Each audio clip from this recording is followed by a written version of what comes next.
Alright guys, we are going to talk about things they don't tell you in school. And that is whenever you round a corner and you see this.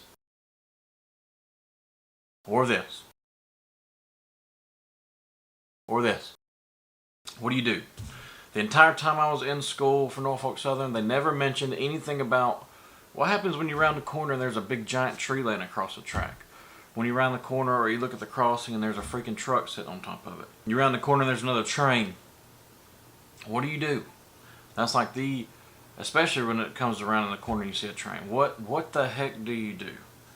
Now, I'm only going to speak from my experience with hitting a tree. Now, I've only hit, my short time with NS, I had only hit 2 trees. One of them was a really big oak tree, or some type of hardwood tree, like an oak tree. But there's a reason why you see these pictures of limbs coming through the windshield and hitting the engineer's seat and hitting the conductor's seat. And for a lot of people, it makes sense. You know, a lot of people's going to get it. You know, when you round the corner and you see a giant tree laying across the tracks, you need to get down.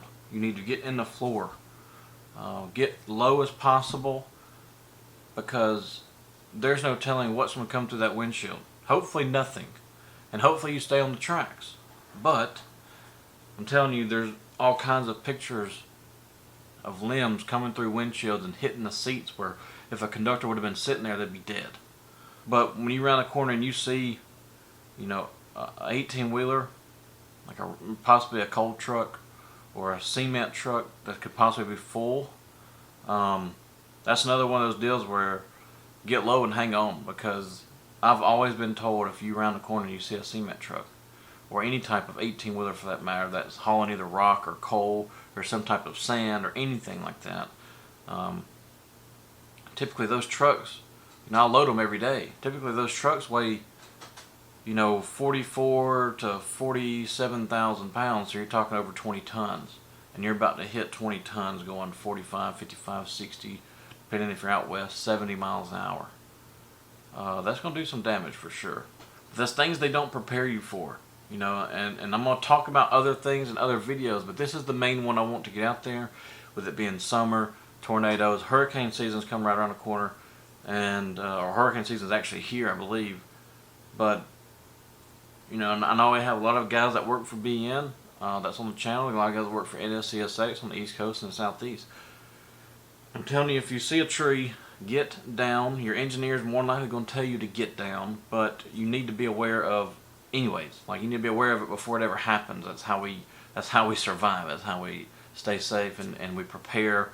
We prepare for the worst, but hope for the best. That's how it is. So prepare yourself. So whenever you round a corner or you look up and you see a huge tree laying across the track, you know, hey, I need to get down. The tree that I hit, that big oak tree that I hit, I got down and I sat on the steps, right? So then you have the nose door, then the other compartment, then the other door, and then you got the toilet to your left and the electrical room to your right. Then you have the stairs that come up to the engine. I was sitting on the stairs.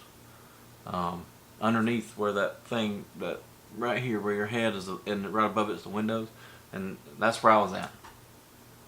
I don't know if that's the safest spot, but I just know if a limb came through that window, it wasn't getting me. As far as for the engineer, he got down also. Thankfully we stayed on the tracks, and it was a very, very loud thud and a lot of shattered wood. But thankfully we stayed on the tracks because it was a very large tree. But this is just one of the things that they don't mention in school, and I'm gonna make more videos because I want to keep these videos short. I'm not trying to make them 8-9 minutes long. You guys have time, you know, y'all got stuff y'all got to do, and so this is the first one, the first video of what they don't tell you in school. The next one's probably going to be along the lines of if you hit a passenger vehicle. Tomorrow night's live, or actually it's going to be, when this video goes up, I'll see you tonight. I'm going to stream, probably stream between 5 p.m. to 9. 5 to 9, we'll stream 4 hours on Run 8 on our new server we have, and then answering y'all's questions. So I plan on seeing you guys there. Other than that, I will see you guys on the next video. Bye.